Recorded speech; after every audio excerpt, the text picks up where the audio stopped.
Jeffrey Nkrumah presents. Welcome to the Life of Coach audio experience. From a philosophical point of view, they say the two most important things in life, times in life, is the day you were born and the day you realized why you were born. Yeah. What's your purpose? Yeah. What are you doing here? Why are you here? And then I think you open up to people. Yeah. Then you realize your value to people, and sometimes people need a friend. People need, how often do older people, particularly maybe not young people, you're getting through to an office in London or something about something. Yeah. You need information. Yeah. Press 1. Yeah. If you want to, whatever. Press 2 if you want to. Yeah. How much do you long? I want to talk to a person. Yes. I want to explain my situation. I want to explain my problem. Other people I know is complaining in the West. You go and see a doctor. He's sitting behind his computer. What's your ailment? What are the symptoms? How long have you got this? He's sitting there. And it's almost like computer is I want to talk to you. Yeah. I want you to listen to my problem. Yeah. I don't want a mechanical solution to my problem. Yeah. So often I think in the West we crave for that kind of especially human now. connection and understanding what our issues are, or even our excitement, our pluses, what we feel good about. Have we been going too? So that's kind of how I see, the work and the way I've gone about it. I only, as you know already, we're talking about, I used athletics because it was a great connecting point with kids, and you dealt with kids on their own level. Yeah. In a sense, you connected on their own level. You didn't connect as a teacher standing in front of them in a class, or as a disciplinarian, or as an administrator. Your connection. Even when I was still principal, I still coached the track team because I wanted to have another connection outside of being an administrator or being a disciplinarian in the life of the kids. So it gave me that kind of special connection, and as you know, probably yourself, when kids come back now, when you're a teacher, 90% of kids that you meet on the street, at a function, or whatever, they don't remember too much about what you taught them in class. They remember who you were. They remember who you were and how you made them feel. How you made them feel, exactly. Yeah. That's the impact you had on their lives. Yeah. I did lecturing in Dunbadge in education for a number of years for primary school teacher trainees, and one of the great things I drummed into them as young teachers, I hope, is that the first thing you teach is not your subject. Yeah. First thing you teach is who you are yourself. You are, yeah. Because think of your teachers, I say. Think of the people who taught you. Oh, he's the one who encouraged me. He's the one that made me laugh. He's the one, correct. Yeah. He's the one that was there for me when I had a He's the one that stood up for me. Or he was a drunkard. Yeah. He didn't care shit Yeah. about whether I learned or not. He's the one that beat me. Correct. So you remember your interaction with the teacher. What did he teach you in geography? What did he teach you in English? I don't really know. I can't remember anything he taught. So remember that most of what you teach in terms of a subject is irrelevant to real life, and it's never going to be used again in the life of that young person. But what is going to be used is what you. So there's all that kind of interaction that we do tend to forget, and we have forgotten. Are young people now too bombarded with technology, bombarded with information, that they're not even able to handle it? You can imagine young people have access to everything. You can get anything you want. The mind is just continuously under pressure to decipher all this and make sense out of all this. Yeah. And it's endless. That's the problem. It's like when I was younger, we would play computer games, and then you get to the end and it's finished. But with the internet, there's no end. You could search until it keeps coming. To another, leads to another. So that's why I think even getting kids out and away from that environment for a certain amount of time and realize that living life is alive, energetic, getting out, running, feeling the fresh air, going to the forest, living, not sitting. Yeah. But that's, and I've enjoyed that from that point of view. I as a teacher, I probably was rather mediocre. I just taught myself things. But I never, other than I tried to make my teaching very creative. Creative, yeah. I taught geography, so I took them down the valley. I took them out, took them in the Shamrock, the field, I took them down to the escarpment. Yeah. And they enjoyed that. They enjoyed the physical interaction, the outdoor, Correct. Outdoor it was great for me. I worked with a guy called Norman Thompson, who taught biology, an American, Peace Corps, and he was fantastic. And John Williams from Liverpool, who lives down here, he taught chemistry. So we worked together. We'd go out in the field. One would do the biology, the other would do the geography, the other would do the trees and the whatever, grass, and whatever. Photosynthesis and so it was enjoyable, and they remember that. They remember the day you took them out, and the day we went here, or the day we went there. They remember very much about what you actually physically took them into. So it's that's what I feel that's what motivated me. That's what kept me going in the profession and staying here. Was that the whole idea of getting through to young people and having an impact on their lives, and they remember. And of course they're very amused now, even at my age, that I can meet them on the street and I still know them by name. Yes. Kenyans love you to know their name. By then, okay. It's first or last name. It's an instant connection. Yeah. With them. When you meet somebody in town, you say, "Oh, John or Patrick or James or whatever, or Kiplagas or Kiptanui or whatever." They love it. It's kind of it's a feel-good factor. Yeah. Gee, he remembers me. Yeah. I thought I was the kid might think I thought I was very anonymous in school. Yeah. Or it gives them a sense of almost like status, and like they must have had value to you for you to remember their name. Correct. Yeah. And I had 700 kids, boarders in the school when I was principal. But nowadays I meet them. Still remember their names. 90% of them I know by name, and that's what makes them, that's a connection. It's even a connection. Yeah. That they appreciate. Yeah. And so I just want to check the shoes here, see how it's cool. going for a second. Yeah. How's it going here?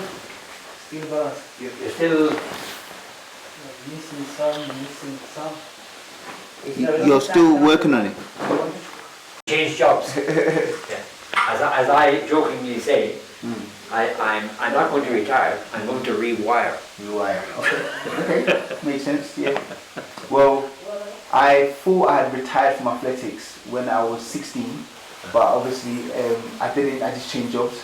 So yeah, I stopped being an athlete myself, and I became a mentor and a lifestyle coach, you would say, for young athletes. And I've been doing it for about 10 years now. But I stopped competing myself in 2001.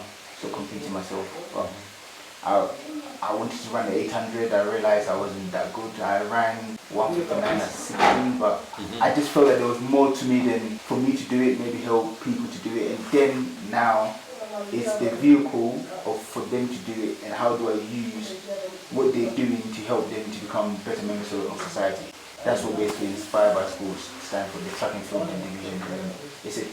It's a charity in the UK, and I'm hoping to set up a sex section here and in Ghana as well, where I'm from. I've got one starting up in Ghana in the next month. So I've been in Africa since October. So I was in Ghana first for my grandma's funeral, and then I started with the charity there, and then I came here, and then I'm going tomorrow. So but I'll be back here probably August, September again, but I have to go back to Ghana in April, March. Because I've got a group of athletes I have to take there to go and train. I've been told it's not possible, but I'm going to try and do it.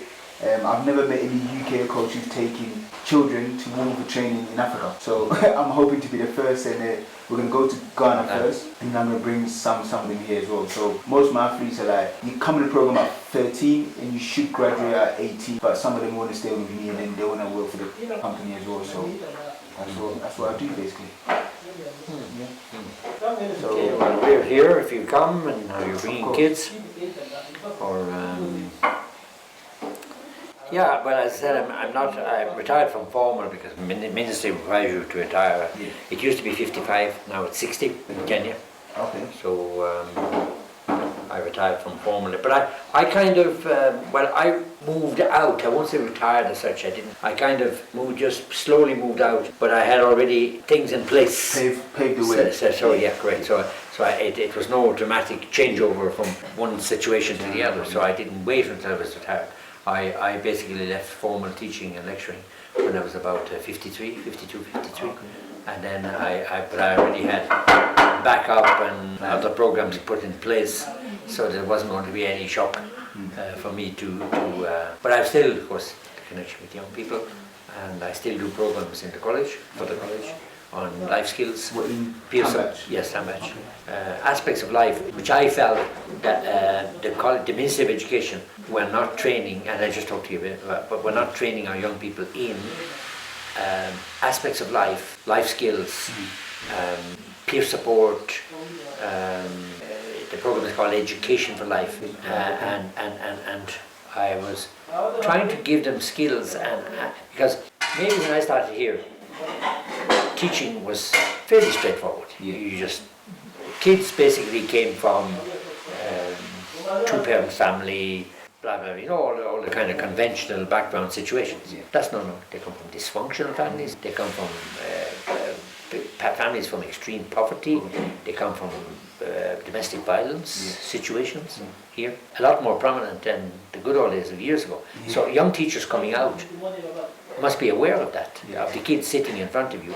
No two kids. There was a certain common denominator when I taught. Every kid is different now in your class. And the quicker you get to know that as a teacher, the better. One kid needs to be approached one way, and the kid needs another approach. One kid is coming to school hungry, the other kid is coming to school where the parents are beating the crap out of each other. And this is the example of getting it home. Another kid is coming from maybe not healthy. Another kid is doesn't know why he's in school. Doesn't know what the school thing is all about, etc. So I'm just trying to get them to realize that you have to be a lot more sensitive and aware of those kids in front of you. That it's not. Don't get carried away by your subject, or even by your ability to teach your subject. You're full of beans. You're fantastic in mathematics. You're a great teacher. You know all about everything. Are you connecting? Is that kid with you? Yeah, 100%. Athletics taught me that it's not one yardstick for everything, because every athlete is different, every child is different, and if you say something to another child, if you say something to two children, the interpretation is different. So the way they absorb information, the way they assimilate it. So yeah, it's the same thing. Like I said, I got frustrated in teaching because the national curriculums have to teach this way, and I'll go into a classroom and sometimes they won't write anything, but they learn so much. And the teacher will come and be like, the head teacher will be like, so what did they do? I said, today we spoke about life and how to travel, and they're like, but where's the work? I'm like, there is work, but they don't see it. I usually bombard with them with the idea, and of course come at it from different ways, but in a summary, philosophically, again, I tell them, you're not teaching subjects, you're teaching children. That's what you teach. You don't teach a subject. You teach children. So don't. So I said, when you go back to your village and somebody said, "What do you teach?"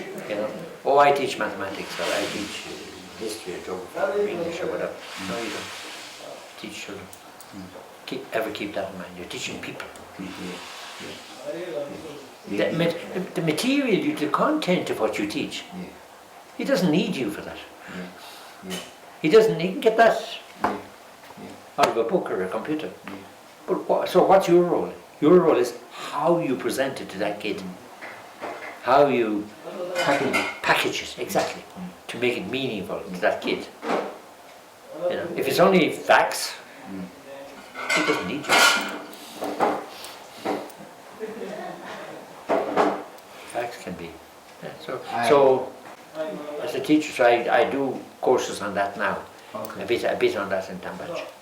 With the try and get them to become much more aware of who they are as teachers. Standing in front of the class, standing in front of what are you to each kid, what do you mean to them? Represent. Yeah. What's your ideology? What are you bringing to the table that it will resonate with them, they can take on for the rest of their life? Exactly. So and if you're not making that connection, you're in the wrong profession. Let me take any more of your time. Jeff, whenever you come back. Yes, of course. August. Can I grab a quick picture before I go? Yes, why not? If I can find my phone. How's it going in?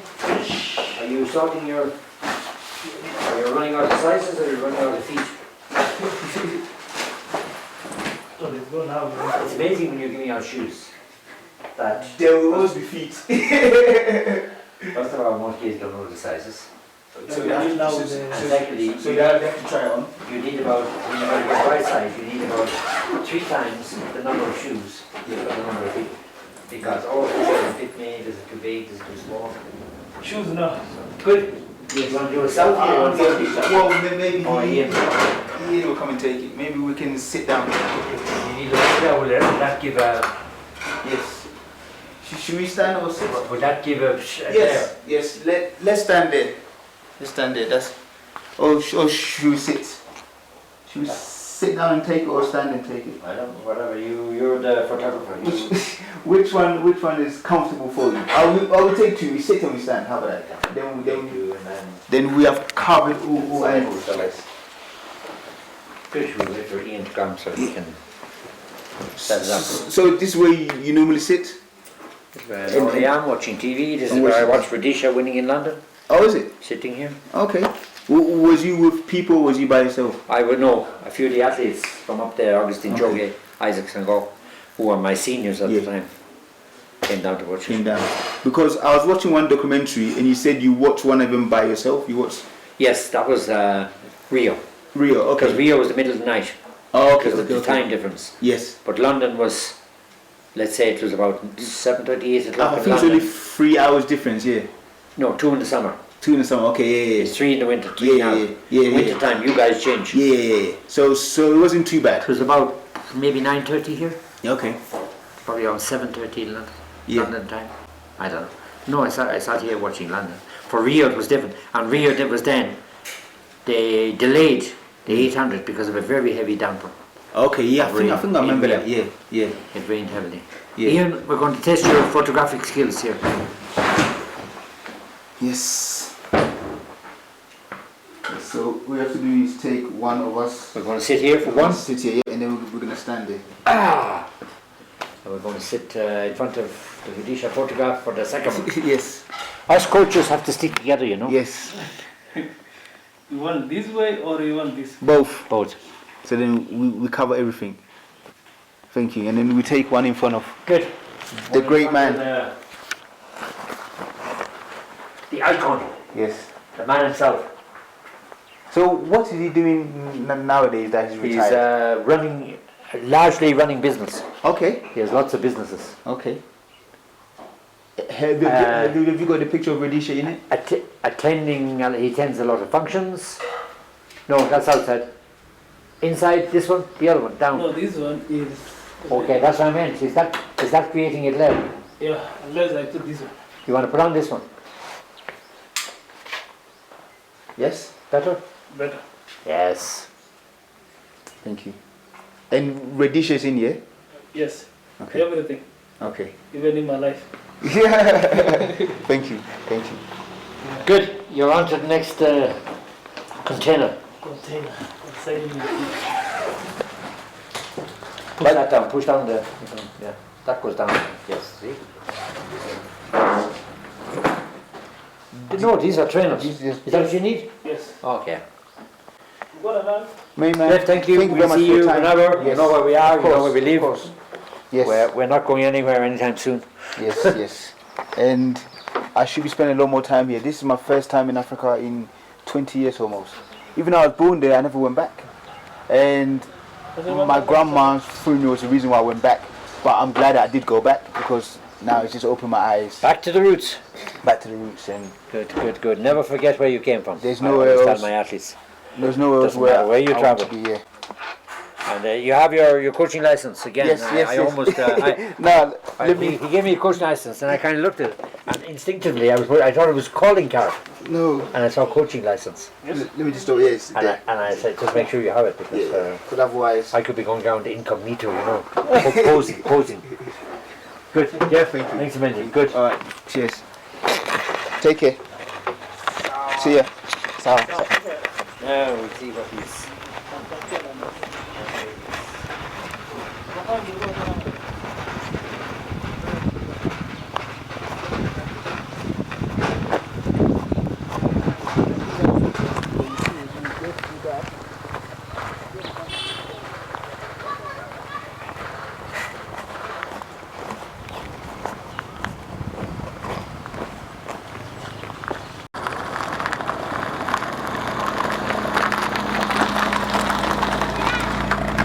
I need a motorbike. Motorbike. Yeah. When to go Itenama? When? I want to go to Home of Champions. I just remembered my bag. Let me get my bag.